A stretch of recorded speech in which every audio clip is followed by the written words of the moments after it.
बाढ़ की बेबसी हर साल उत्तर बिहार को दर्द देती है और इस बार भी ये बदस्तूर जारी है। सरकार और प्रशासन खबर होती है उन्हें जब पानी सिर से ऊपर जा चुका होता है। इस बार भी हालात कुछ अलग नहीं है।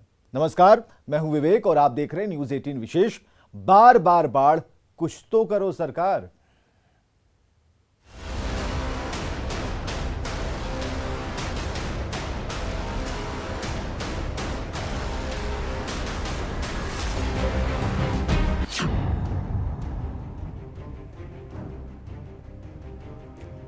तो बाढ़ ने बिहार में एक बार फिर से अपना कहर बरपाना शुरू कर दिया। कई इलाके हैं बाढ़ की चपेट में हैं और बाढ़ की चपेट वाले जो इलाके हैं दूसरे इलाकों से कट चुके हैं। घर हैं, मकान है, सभी जलमग्न हैं और खाने के लाले पड़े हैं। इंसान तो इंसान, जो मवेशी हैं वो भी मुश्किल में हैं। फिर बढ़ रही है नदियों की धार।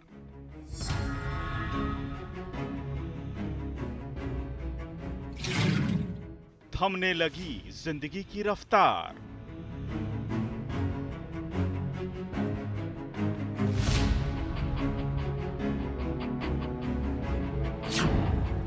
बाढ़ ने कर दिया बेदम। बच्चा का तकलीफ है खाने पीने लिए। सब कुछ हो गया जलमग्न।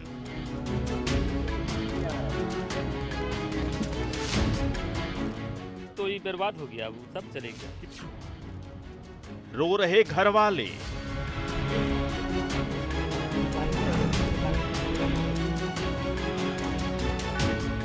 हम लोग का बाल बच्चा सब जो है भूखे रह जाता।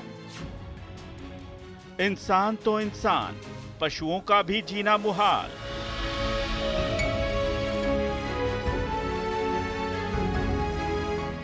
क्या खाएगा, क्या माल मवेशी सब मर रहा है। नदियों की धार में डूब गया घर बार।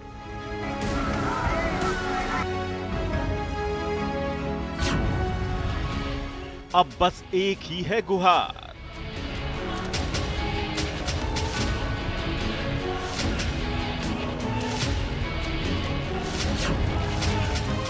किसी तरह बचा लो सरकार।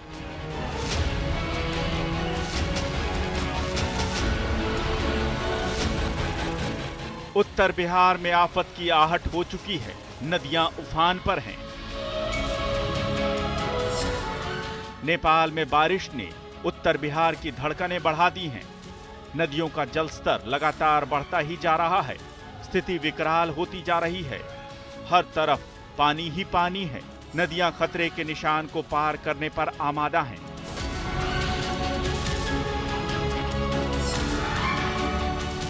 निचले इलाके के सैकड़ों गांवों पर बाढ़ का खतरा मंडरा रहा है।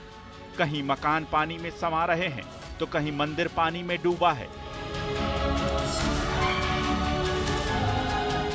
कुछ गांव तो टापू बन चुके हैं। हर साल की तरह इस बार भी उत्तर बिहार में बाढ़ तबाही मचा रही है। किसानों की फसल बर्बाद हो गई है। खाने के भी लाले पड़ गए हैं।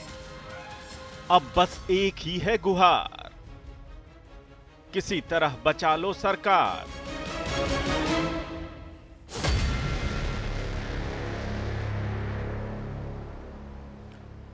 तो बाढ़ ने पूरे उत्तर बिहार को एक बार फिर बेबस कर दिया है। कई जिले नदियों के रौद्र रूप से परेशान हैं और खासकर जो अररिया है, बुरा हाल है वहां। परमान नदी के पानी ने परेशानियां इस कदर बढ़ा दी हैं कि खाने के लाले पड़ गए हैं। जिला समाहरणालय से महज कुछ ही किलोमीटर दूर मदनपुर पंचायत का हाल बेहाल है। किसानों की फसल डूब चुकी है।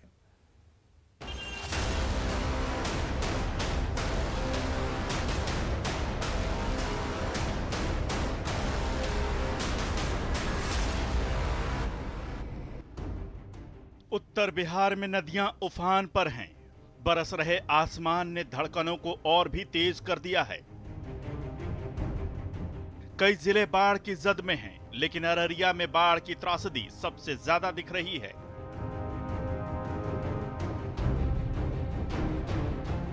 लोग किसी तरह अपना जीवन यापन कर रहे हैं।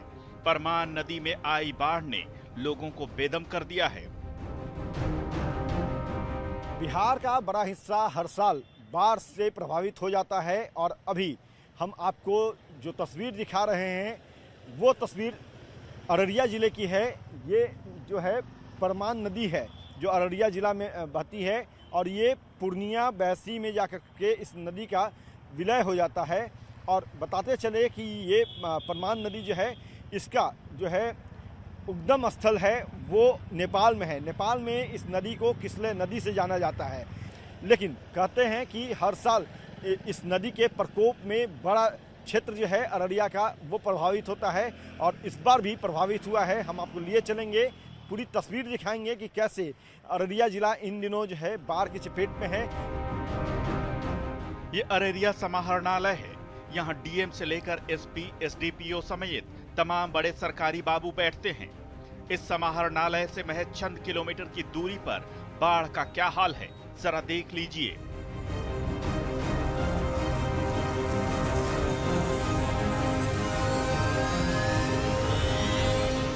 परमान नदी के पानी ने लोगों की परेशानी को इस कदर बढ़ा दिया है कि खाने के भी लाले पड़ गए हैं।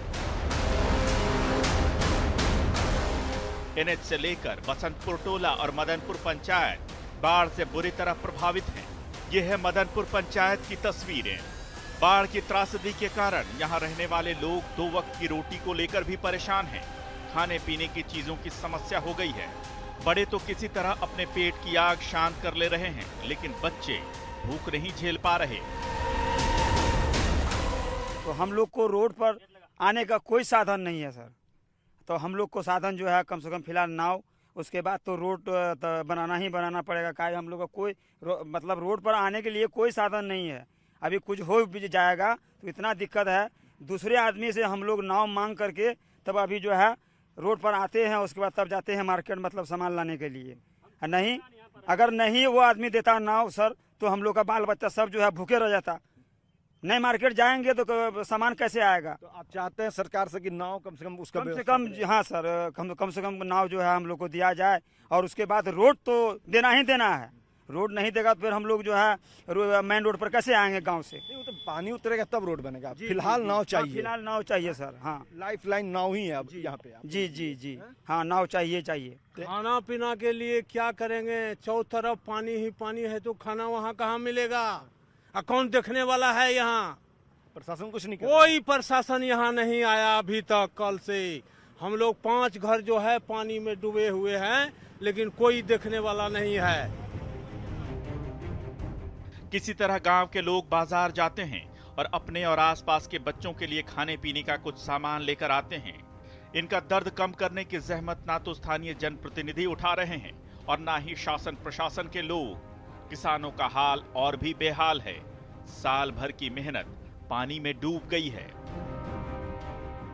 अररिया जिले के किसान बेहद परेशान हैं क्योंकि समय से पहले ही बाढ़ यहाँ पे आ चुका है और जो किसान बिचड़ा लगाए थे धान की खेती करने के लिए, पैदावार उपजाने के लिए, वो अब परेशान हैं कि उनका बिचड़ा जो है वो अब बर्बाद हो रहा है क्योंकि खेत पूरी तरह से पानी से लबालब भर चुका है। इस टोले की आबादी लगभग 2000 है, लेकिन सरकारी उदासीनता और बाढ़ की बेबसी के कारण 2 वक्त की रोटी भी मुश्किल हो गई है। आफत की इस घड़ी में कोई साथ नहीं, न सरकार और न स्थानीय प्रशासन। धान के बिचड़ों की रोपनी का वक्त है, लेकिन इससे पहले ही परमान नदी ने अपना रौद्र रूप दिखा दिया। नदी के बढ़ते जल स्तर ने किसानों का सब कुछ मानो खत्म कर दिया। क्या करेंगे सर, अब तो ये बर्बाद हो गया। लगाने का भी जगह नहीं रहा क्योंकि बाढ़ पानी आ गया है पूरा, तो वैसे खत्म हो जाएगा ये। अब हम लोग का कुछ भी नहीं बचेगा। फर्स्ट में आ गया बाढ़, क्योंकि बाद में आता तो मान के चलिए लगा भी देते तो कुछ न कुछ हो जाता। अब तो ये खत्म हो गया सर। अपने खेतों में बिचड़ा लगाए भी थे? जी सर, अभी तो कब परसों जो बाढ़ नहीं आई थी, मतलब हम लोग कुछ लगाए थे बिचड़ा, 2-3 बीघा 10 बीघा करीब लगाए थे, वो सब चले गया। कितने का नुकसान हुआ और सरकार से क्या चाहते हैं? हम लोग सरकार से यही चाहते हैं कि हम लोग को मदद किया जाए। जो हम लोग खेती कर रहे हैं, सरकार हमारा मुआवजा दे। और क्या कहेंगे सरकार से। कितने का नुकसान हुआ आपका? वही हम लोग का मतलब 25 से 30 हज़ार का एक ठोक हम लोग का हुआ है। बाकी तो सर ऐसा ढेरी है हमारा घर बस्ती में। ढेर किसान है। जी सर। जी कोई अधिकारी वगैरह कोई आए आपसे नहीं सर, मिलने यहाँ बात कोई करने? नहीं आया है। ये लेकिन जी सबसे सर। बड़ी बात है, हम तस्वीर दिखाते हैं आपको। देखिए ये नदी है और नदी जो है वो यहाँ पे बह करके गई है, पूरे तौर पे तबाही लाई है। जिधर नज़र बनाए तो NH को छोड़ करके जो स्टेट हाईवे है उसे छोड़ करके सभी जगहों पे पानी ही पानी नज़र आ रहा है।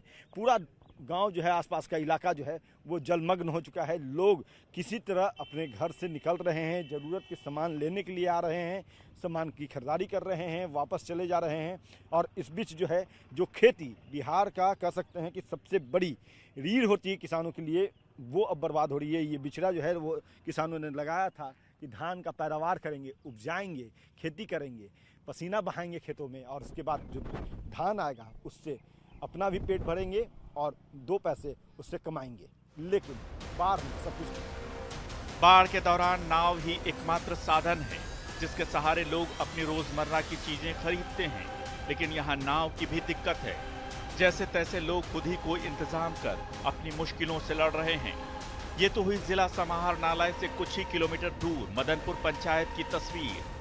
अब आपको ले चलेंगे जिला समाहरणालय से सिर्फ 3 किलोमीटर दूर बसंतपुर टोला और दिखाएंगे वहां का हाल, कैसे बाढ़ और सरकारी उदासीनता ने बसंतपुर को टापू बना दिया है।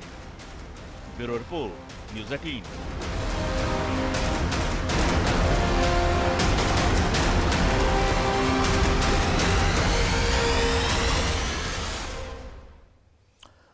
तो भागलपुर में कोसी नदी की बौराई धारा सब कुछ लीलने पर आमादा है। सड़क और गलियां डूबती जा रही हैं, मकान के मकान सेकंड में धराशायी होते जा रहे हैं। तबाही और बर्बादी की बाढ़ घर और गृहस्थी बहा ले जा रही है। कटाव पीड़ित ग्रामीण अपने हाथों से अपना घरौंदा तोड़ें ताकि उन टुकड़ों को जोड़कर कहीं और फिर से छत खड़ी कर पाएं।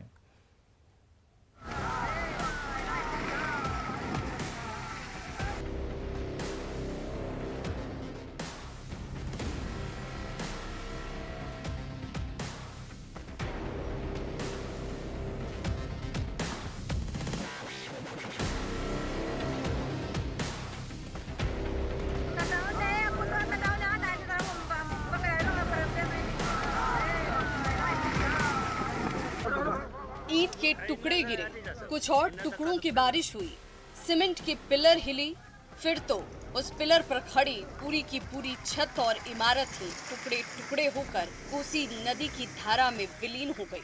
ये वायरल वीडियो है नौगछिया के जहांगीरपुर गांव का, जिस आशियाने को तिनका तिनका जोड़कर खड़ा किया था। वो आशियाना कोसी नदी की झोंके को सह नहीं पाया।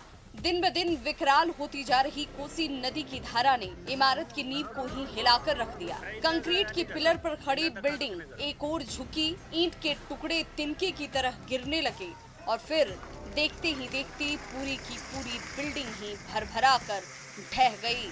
अब इस इमारत के नीचे रहने वाले ग्रामीणों के पास सिर छिपाने की कोई और जगह नहीं है। जो घर बचे रह गए, उन घरों को छोटे छोटे बच्चे अपने हाथों से ही तोड़ रहे हैं।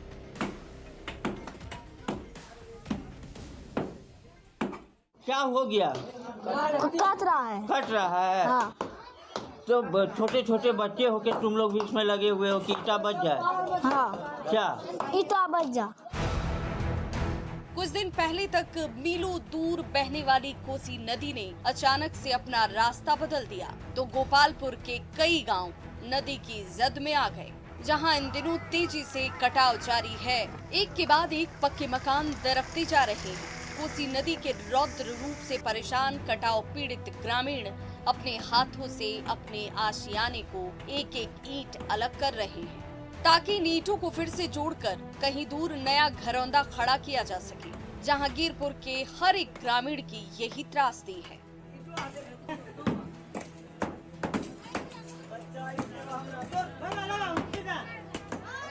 कहाँ जाएगा ये ईटा? चल जाएगा, इसीलिए बचा रहे हो उसको। हाँ। क्या नाम हुआ? सालन।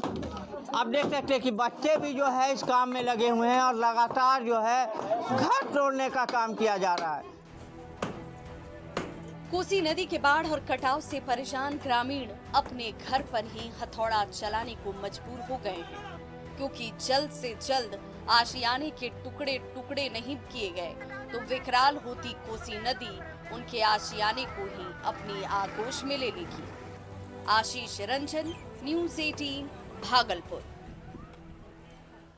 और अब तक आपने अररिया जिला मुख्यालय से सटे मदनपुर पंचायत का हाल देखा और अब आपको दिखाते हैं यहां से महज 3 किलोमीटर की दूर पर बसंतपुर टोला है, जहां परमान नदी की बाढ़ के कारण यह टोला अब टापू बन चुका है। दूसरे इलाकों से इसका संपर्क पूरी तरह से कट चुका है। नाव ही एकमात्र सहारा बचा है।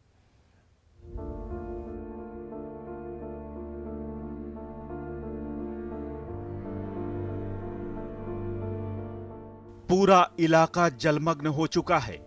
खेत खलिहान, सड़क, मैदान सब के सब परमान नदी के पानी में समा चुके हैं।